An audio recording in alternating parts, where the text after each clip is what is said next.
Track 1. Hello? Oh, hello. I was hoping to speak to Jack Fitzgerald about renting a cottage. I'm his wife Shirley and we own the cottages together, so I'm sure I can help you. Great. My name's Tom. Some friends of ours rented Granary Cottage from you last year and they thought it was great. So my wife and I are hoping to come in May for a week. What date did you have in mind? The week beginning the 14th, if possible. I'll just check. I'm sorry, Tom, it's already booked that week. It's free the week beginning the 28th, though, for 7 nights. In fact, that's the only time you could have it in May. Oh, well, we could manage that, I think. We'd just need to change a couple of things. How much would it cost? That's the beginning of high season, so it'd be £550 for the week. Ah, that's a bit more than we wanted to pay, I'm afraid. We've budgeted up to £500 for accommodation. Well, we've just finished converting another building into a cottage, which we're calling Cherville Cottage. Sorry, what was that again? Cherville. Cherv for Victor, IL. Oh, that's a herb, isn't it? That's right. It grows fairly wild around here. You could have that for the week you want for £480. OK, so could you tell me something about it, please? Of course. The building was built as a garage. It's a little smaller than Granary Cottage. So that must sleep 2 people as well. That's right. There's a double bedroom. Does it have a garden? Yes, you get to it from the living room through French doors, and we provide 2 deck chairs. We hope to build a patio in the near future, but I wouldn't like to guarantee it'll be finished by May. OK. The front door opens onto the old farmyard, and parking isn't a problem. There's plenty of room at the front for that. There are some trees and potted plants there. What about facilities in the cottage? It has standard things like a cooker and fridge, I presume. In the kitchen area, there's a fridge freezer, and we've just put in an electric cooker. Is there a washing machine? Yes. There's also a TV in the living room, which plays DVDs too. The bathroom is too small for a bath, so there's a shower instead. I think a lot of people prefer that nowadays anyway. It's more environmentally friendly, isn't it? Unless you spend half the day in it. Exactly. What about heating? It sometimes gets quite cool at that time of year. There's central heating, and if you want to light a fire, there's a stove. We can provide all the wood you need for it. It smells so much nicer than coal, and it makes the room very cosy. We've got one in our own house. That sounds very pleasant. Perhaps we should come in the winter to make the most of it. Yes, we find we don't want to go out when we've got the fire burning. There are some attractive views from the cottage which I haven't mentioned. There's a famous stone bridge. It's one of the oldest in the region, and you can see it from the living room. It isn't far away. The bedroom window looks in the opposite direction and has a lovely view of the hills and the monument at the top. Well, that all sounds perfect. I'd like to book it, please. Would you want a deposit? Yes, we ask for 30% to secure your booking, so that'll be £144. And when would you like the rest of the money? You're coming in May, so the last day of March, please. Fine. Excellent. Could I just take your details so that I can...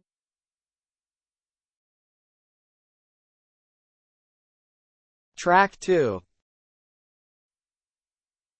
Right, next on the agenda we have traffic and highways. Councillor Thornton. Thank you. Well, we now have the results of the survey carried out last month about traffic and road transport in the town. People were generally satisfied with the state of the roads. There were 1 or 2 complaints about potholes, which will be addressed, but a significant number of people complained about the increasing number of heavy vehicles using our local roads to avoid traffic elsewhere. We'd expected more complaints by commuters about the reduction in the train service, but it doesn't seem to have affected people too much.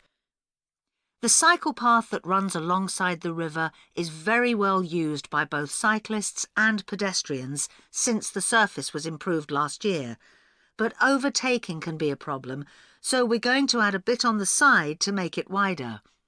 At some stage, we'd like to extend the path so that it goes all the way through the town, but that won't be happening in the immediate future.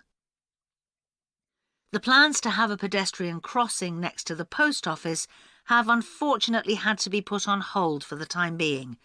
We'd budgeted for this to be done this financial year, but then there were rumours that the post office was going to move, which would have meant there wasn't really a need for a crossing.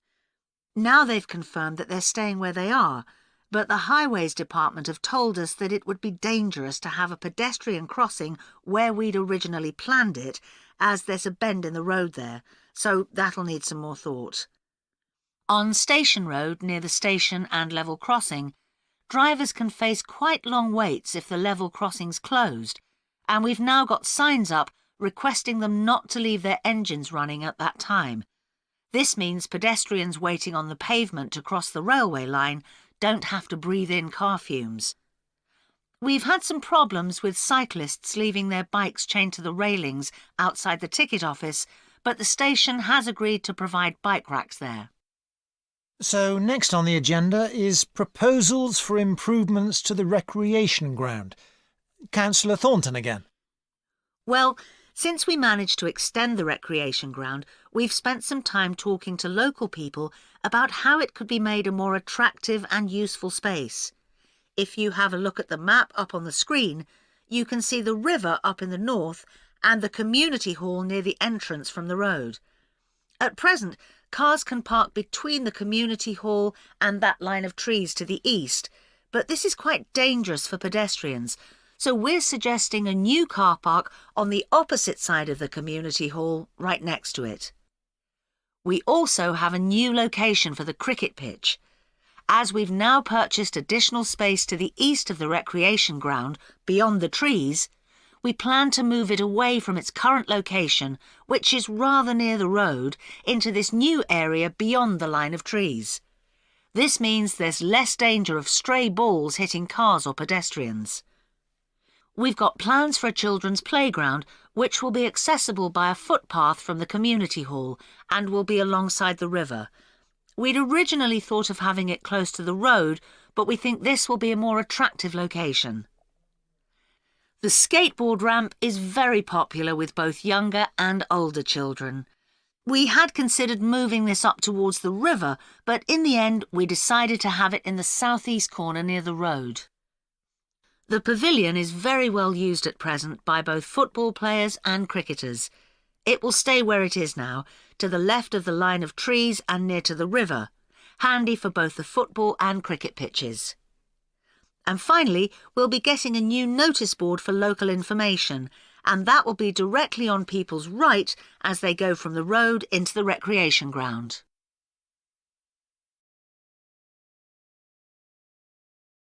Track 3. Now that we've done all the research into bike-sharing schemes in cities around the world, we need to think about how we're going to organise our report. Right. I think we should start by talking about the benefits. I mean, it's great that so many cities have introduced these schemes where anyone can pick up a bike from dozens of different locations and hire it for a few hours.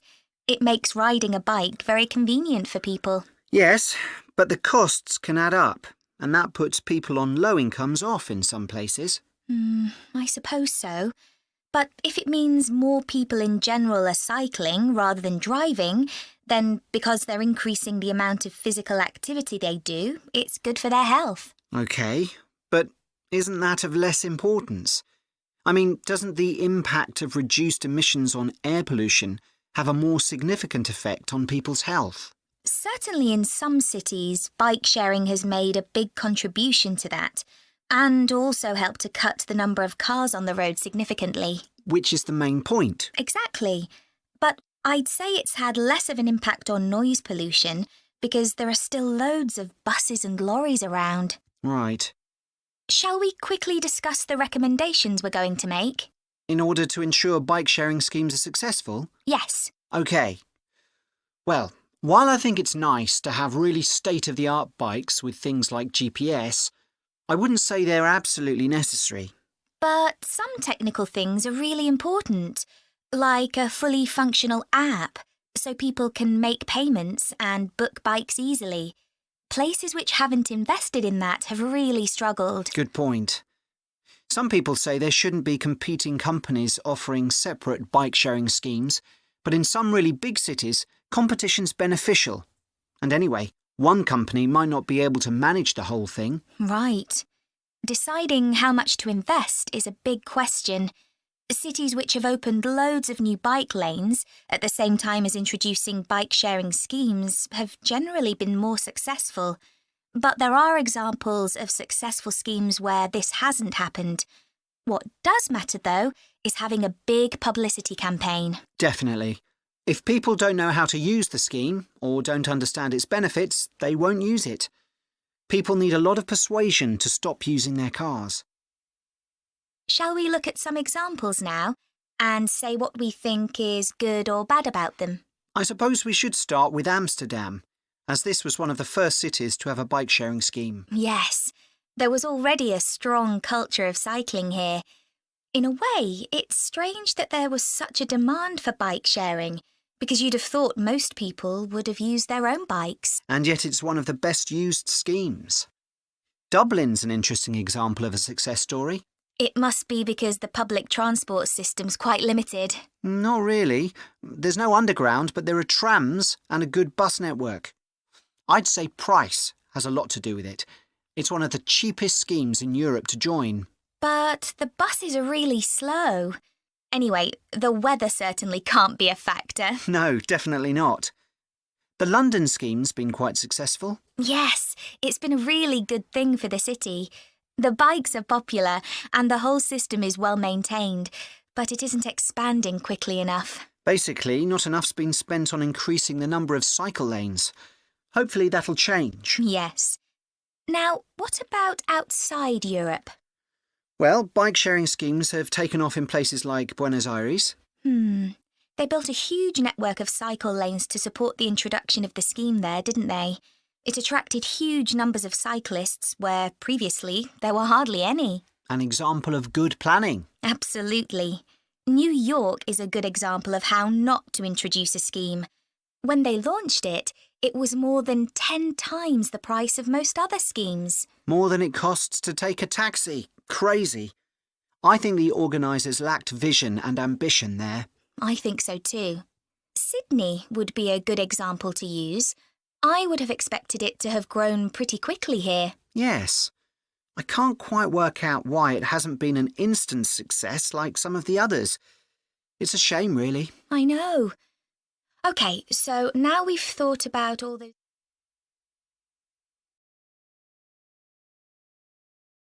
Track 4. One of the most famous cases of extinction is that of a bird known as the dodo.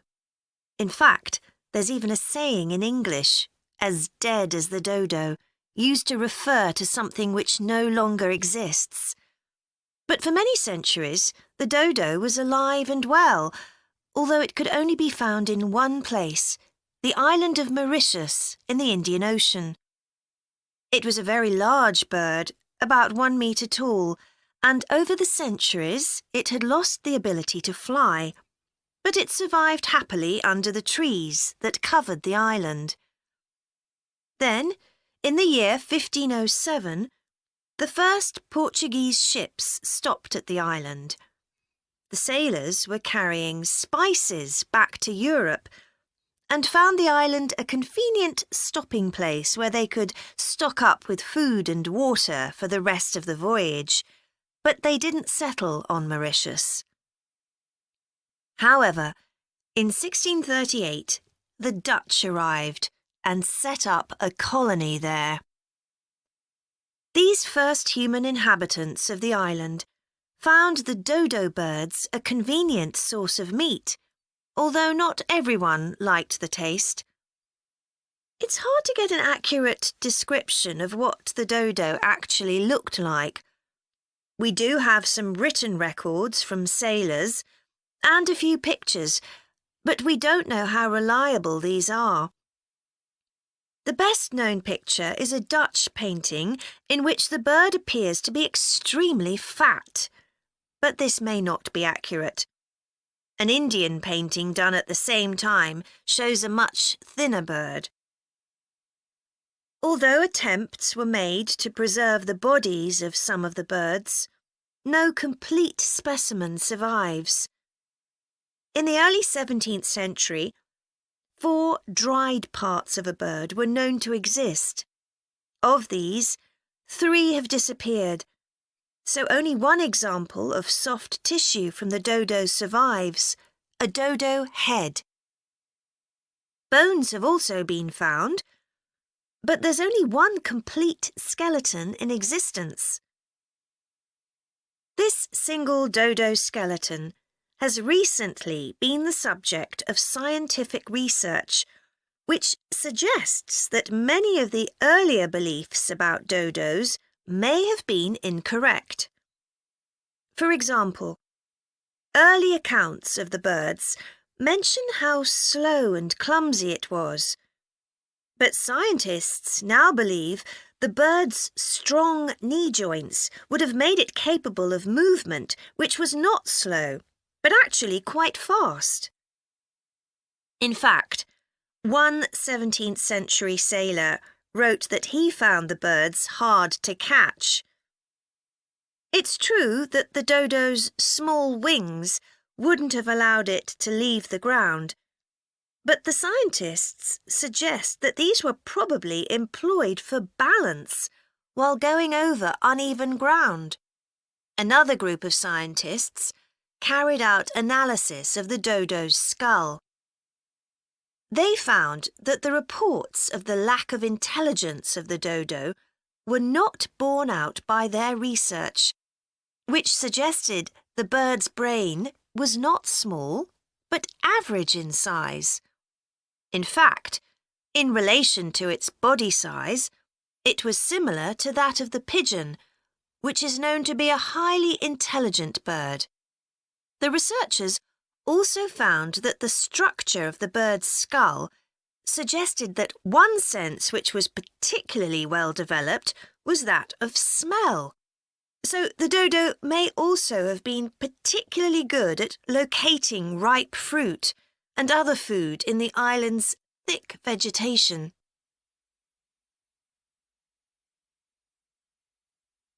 So it looks as if the dodo was better able to survive and defend itself than was originally believed.